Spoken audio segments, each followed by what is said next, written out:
the voluminous amount of information. I don't know if this is a picture. Right, because y'all haven't exactly organized your case yet. So I think that all that adding up to make his determination that, yes, I think that it's a corrupt system and the judge and the... I just don't, we've been proceeding like it's a fact that this is taken on January 10th. How do we know that? So, with or without the... Or, I'm sorry, not taken, the posted.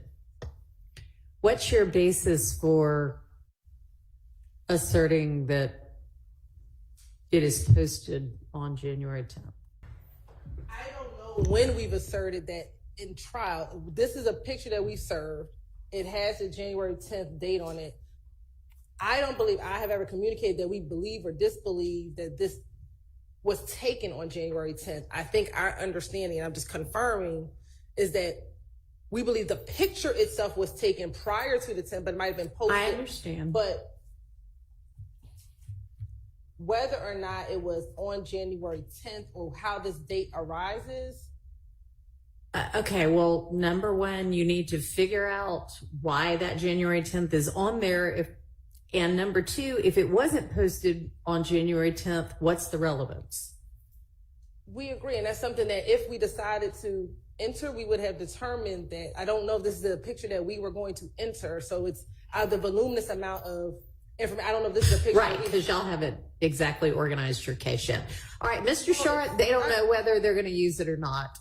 And they don't seem to, it would not at this point be admissible, but I can't tell you if it might be admissible at some other point when they get their case organized.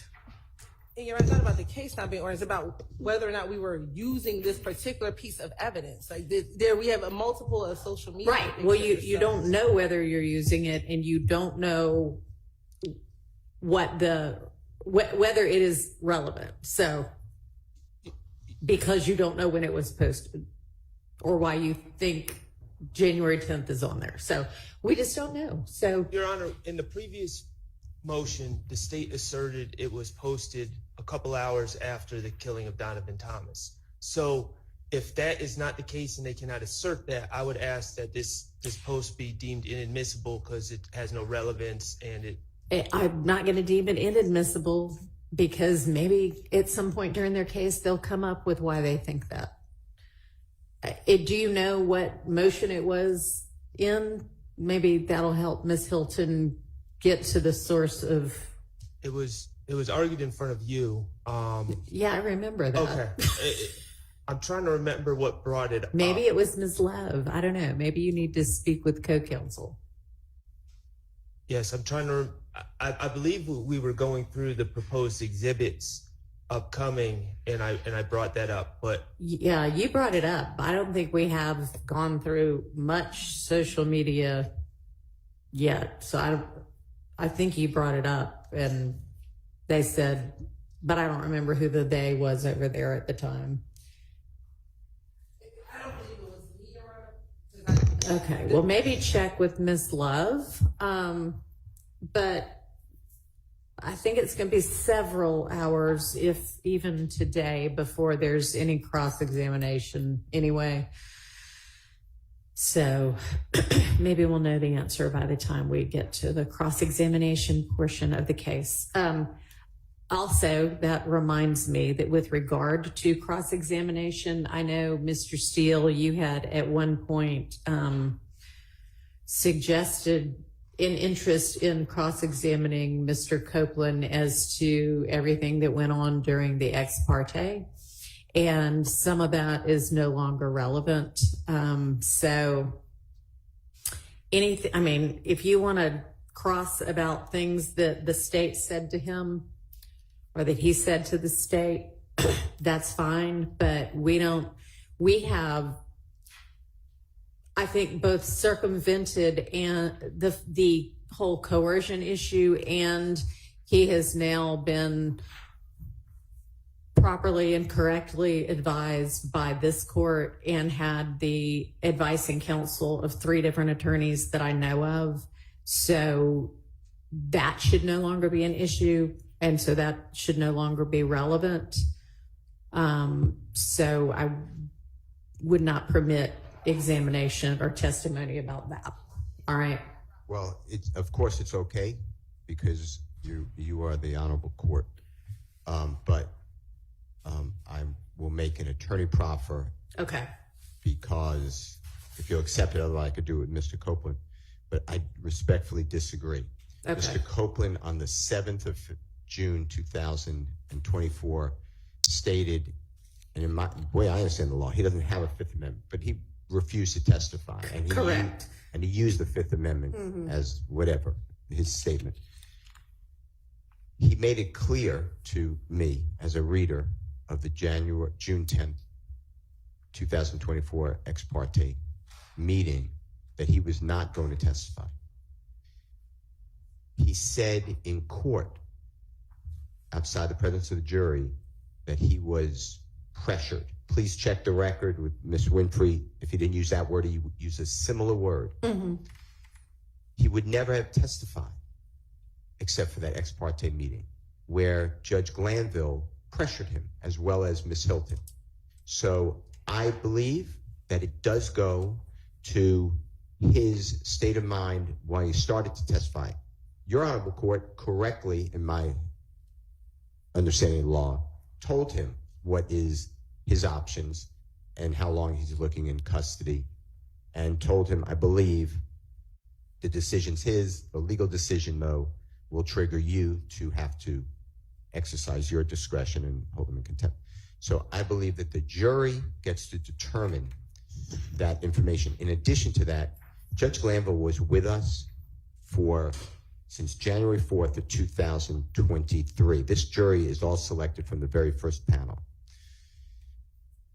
To me, he was biased in front of the jury. I understand that what you said, that, no statement, I appreciate what you said.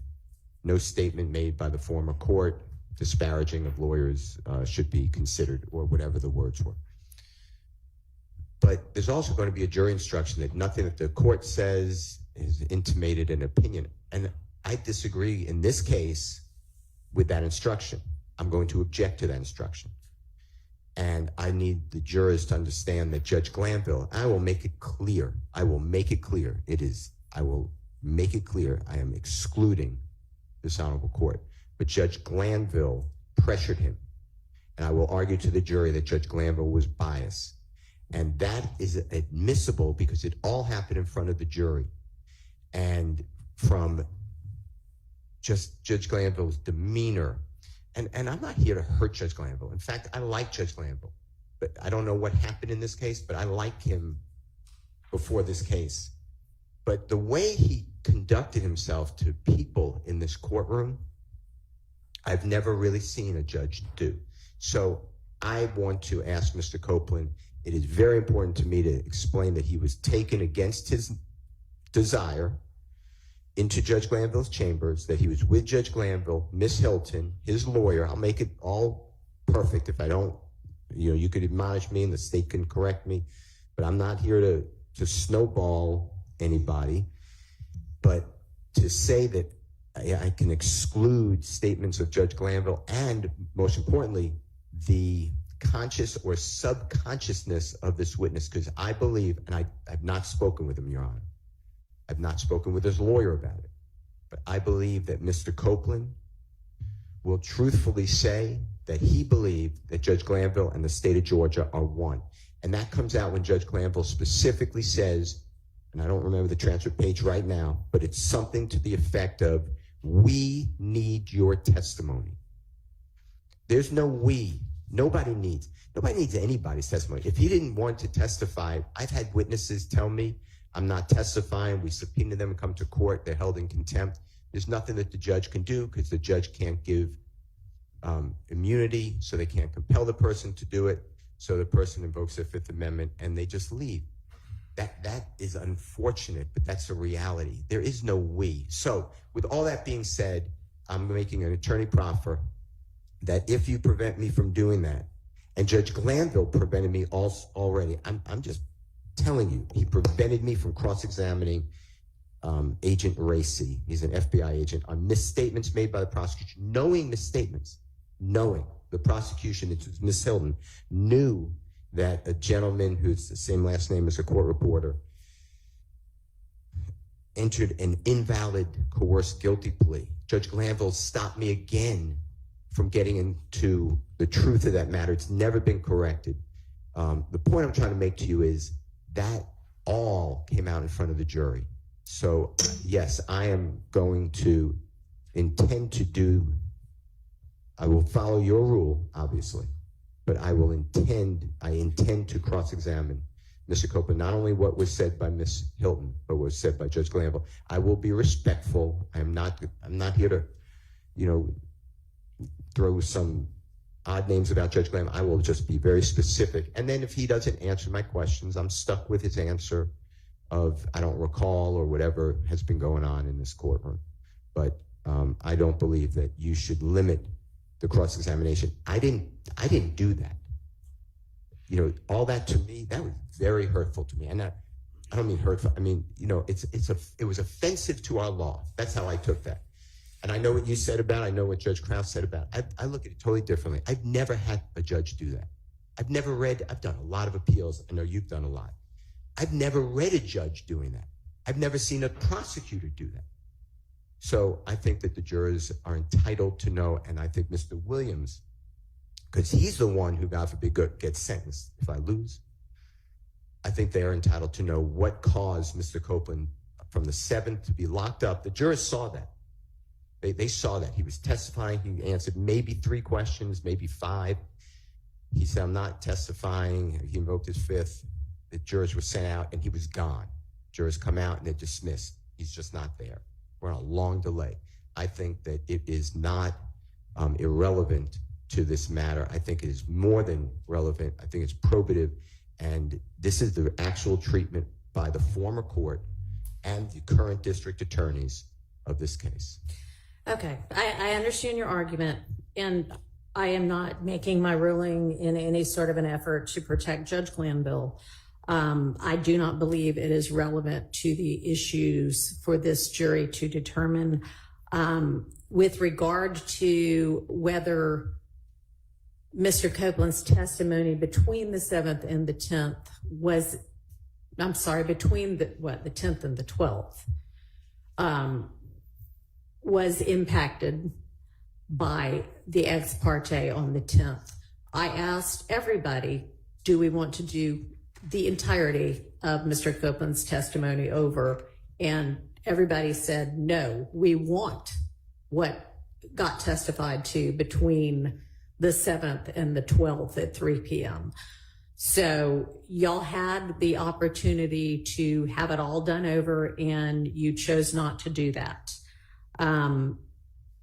You can ask him about the immunity and whether he'd be testifying without being ordered to.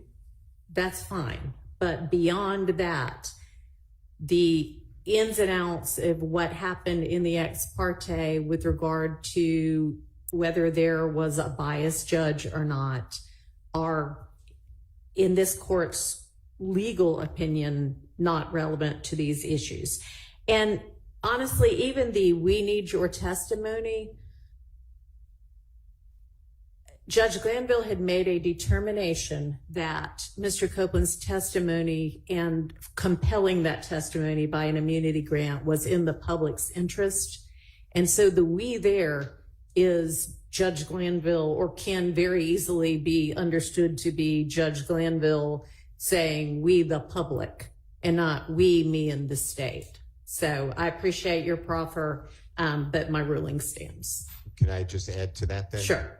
So it's in the eyes, the mind, and the ears of Mr. Copeland, not a reader who can say, well, that's the public. In addition, Judge Glanville said to Mr. Copeland on cross-examination, you are going to get tremendous cross-examination, and they know you better than we do. So they know what you did.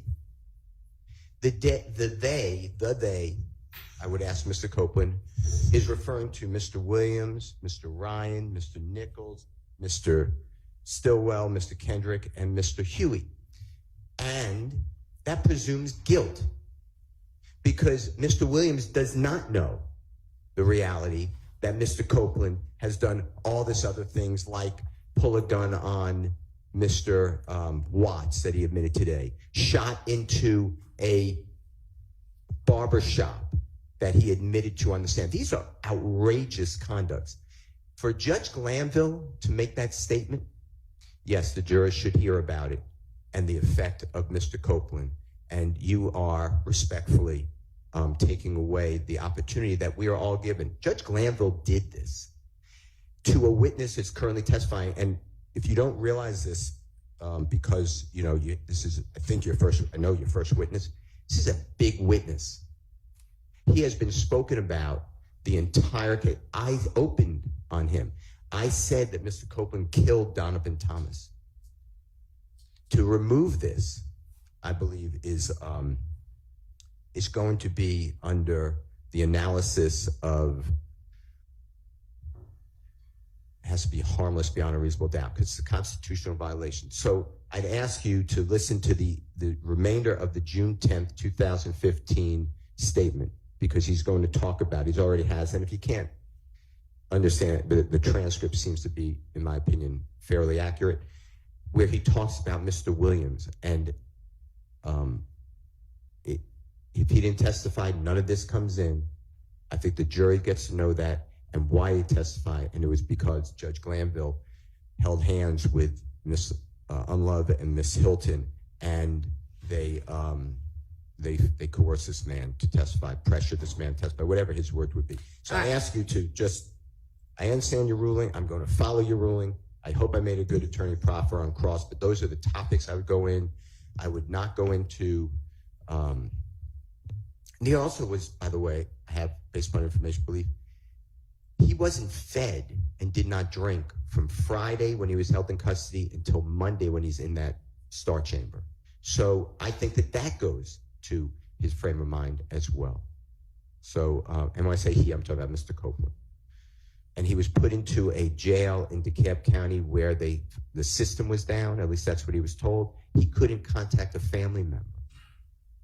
So I think that all that adding up to make his determination that, yes, I think that it's a corrupt system and the judge and the DA were going to hold me for not only this trial, but who knows how long 26 people can dispose of their case. All right. Well, that part we definitely dealt with. If he was not given, or you have reason to believe he was not given food or drink between Friday and Monday, that's something that certainly should have been raised in the coercion motions that several of you filed, because that might have impacted between the 10th and the 12th. But again, you all decided you wanted the testimony between the 10th and the 12th. And that was a strategic decision on your part because you believed that there were beneficial things that he said during that testimony.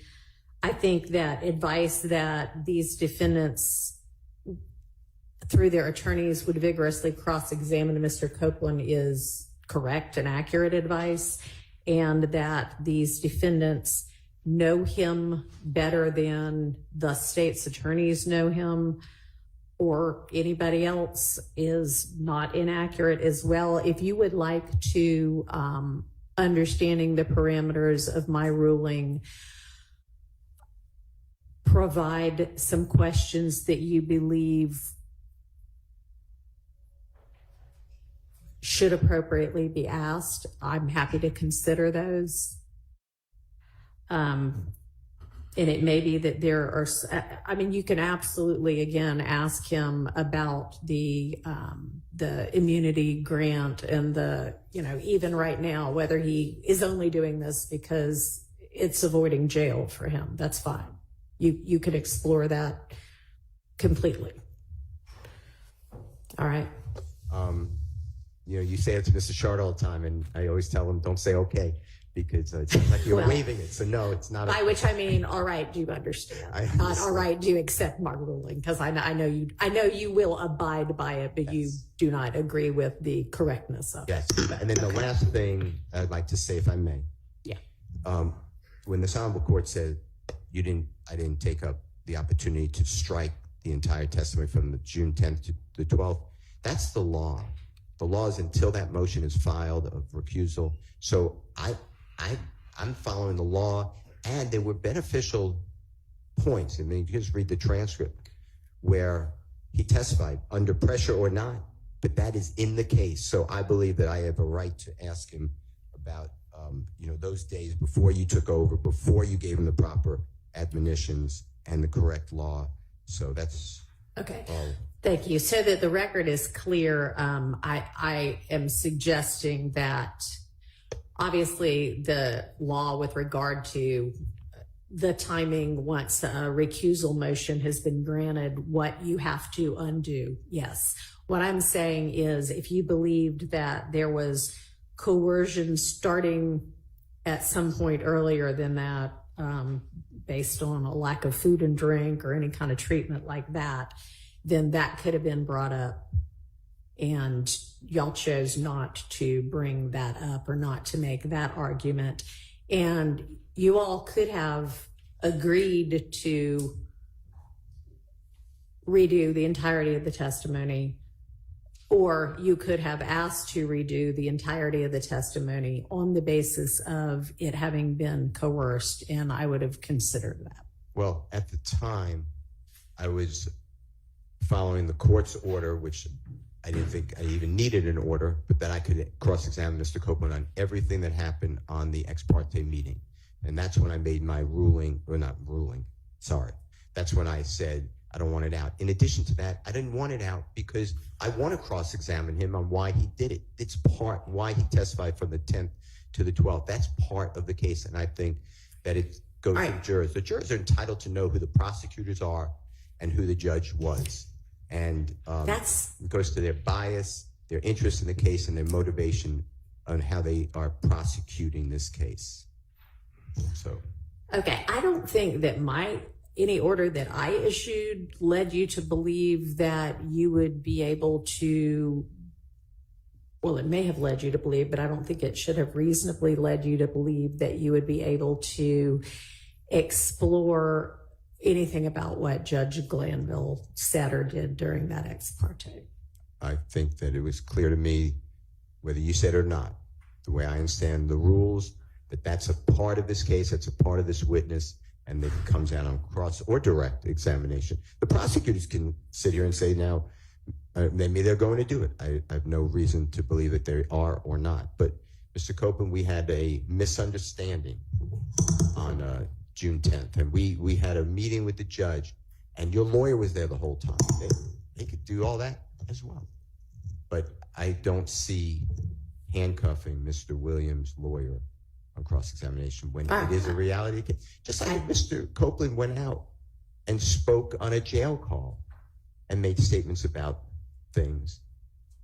That's his state of mind at the time. It may be relevant. I think it's relevant here. I think it's relevant that Judge Glanville did this and Miss Hilton did this. You can ask about anything Miss Hilton did. No, I understand you did not limit that, but you're limiting the way I heard you today. I have to almost excise Judge Glanville, and that's what I'm objecting. All right. Yes, sir. Just so I'm clear with what the court just ruled, we can ask about things that Ms. Hilton said to Mr. Copeland during that ex parte meeting. We just can't label an ex parte. This is what I'm concerned with. There's a lot of confusion and I think misunderstanding of this immunity.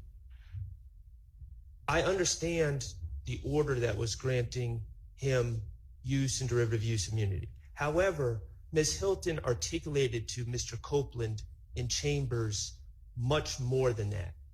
For instance, my understanding of law, and Your Honor, I know that you've dealt with these issues more than me, the statute of limitations is not what we normally think it to be. It's not from the date of the offense.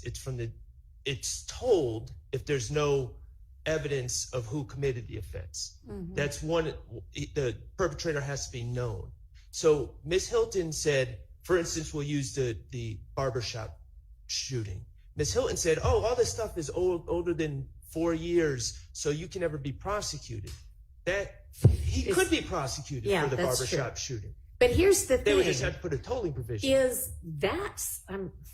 That's not relevant either, because it is not the fact that the statute of limitations may or may not have run that prevents the state from prosecuting him for something he wants to get on the stand and confess to. It is the grant of immunity that prevents that. So regardless of the correctness or incorrectness of statute of limitations comments, they cannot use anything he gets on the stand and confesses to because they granted him immunity, or the court has granted him immunity. But in my mind, here's the difference.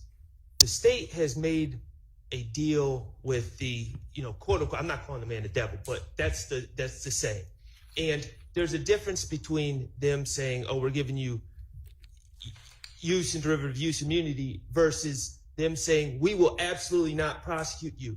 They have basically, I don't know if they checked with Rich Homie Kwan's father, but they've basically given this man carte blanche to never be prosecuted for anything he says. And if I was representing Kenneth Copeland later on and they indicted him for something like this, I would say, y'all must be crazy. Y'all got in the back room and told this man, you guys are never prosecuting him. So they've done more than giving him use immunity. They've given him blanket immunity for everything. And that, to me, is fertile ground for impeachment and cross-examination. And that I think the jury needs to know they want Jeffrey Williams, they want Shannon Stillwell, they want these people so bad that they gave Mr. Copeland just full reign to run around Atlanta, do all these things, and as long as you get up on the stand, we're never going to prosecute you. And I think that's relevant. Okay, well, they didn't give him full reign to go do things he hasn't done yet. So, I mean, let's not get too far afield with this. Well, you may explore any kind of interest he might have in testifying in a way that might be beneficial to the state, although I don't think that's happened anyway, because you could explore bias. You're entitled to do that, but we're not getting, this is not a trial about how the state handled Mr. Copeland or how Judge Glanville handled Mr. Copeland. This is a trial about whether these defendants, whether the state can prove that these defendants committed the acts that they allege them to have committed. And if you want, again, you also, all of you all are welcome if you want to give me a list of questions that or that you believe should be able to be asked. I can look at them. Very well, Your Honor. All right. Go ahead, Mr. I just want to raise something. Sure. While you hopefully reconsider. And this was mostly, the prosecutors. I think Mr. Atkins, I was going to exclude him, but I think he did it too. They asked witnesses, to my knowledge, without any basis, well, you're testifying this way, but have you ever had to testify before in front of Mr. Williams? When you were giving your statements, was Mr. Williams present? And then they did it with everybody. Was Mr. Huey present? Right. I've objected every time. And it's totally, that's a crime of witness intimidation without any evidence. It's just, and they say, no, I haven't testified at all, but I don't remember, or I told you something wrong, or I didn't say that to you. I want to do now and show what the state is doing to witnesses. And I'm telling you, Your Honor, when Mr. Zachary comes, and I brought this up earlier in a pretrial meeting, my understanding is that Ms. Love had him served, he being Mr. Zachary, served with a subpoena. Okay. It's a trial subpoena from what I was told. Ricky Richardson was his lawyer at that time. Ms. Love ordered Mr. Zachary the day before to drive from Augusta, Georgia, miss his job, to her office because she said if he doesn't come, Judge Glanville will lock him up. There was no trial going on. This in 2023, we were doing jury selection.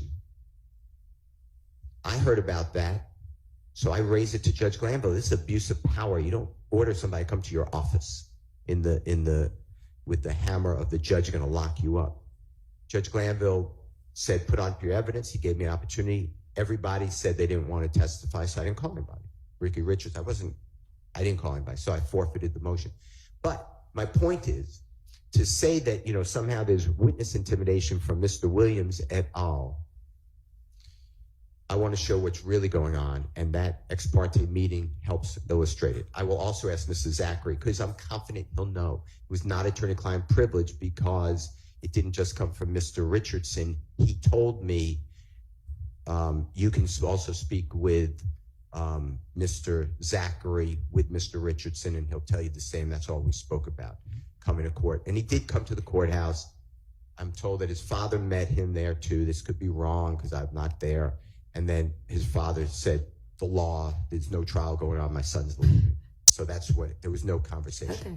But my point is, this is not an isolated incident, and I'd like you to just allow the truth to flow. I'm not going to hurt Judge Glanville. I'm just going to state what was said. That's it. And it's really the impact, like you said, on Mr. Copeland. All right. Thank you. Sure. Do you want to wait and see what Mr. Weinstein has to say first? Okay. Briefly, Your Honor. The discussion this morning came up about Mr. Copeland being deprived of food and water at Rice Street, as well as conditions, other issues that happened at Rice Street between June 7th and June 10th. And I believe the court said, I may have misunderstood you, that several attorneys filed motions regarding the coercion in the chambers. Perhaps this is something that we should have brought up. I was completely unaware that that happened. Well, it's not, I'm sorry to interrupt, but I'm not sure it did happen. He has some reason he thinks it may have happened. Okay. He Mr. Steele, but okay. So I did not learn of this possibly happening then, let's put it that way, until I saw Mr. Copeland on social media this week. So this isn't something that I could have brought up regarding Judge Glanville and the coercion that took place. So if we do get further facts of that, I would like to bring that up with the court again, because it sounds like that could have influenced your decision on the coercion. Perhaps not, but I would like to bring it up in the future. All right. Thank you. Mr. Engelberger.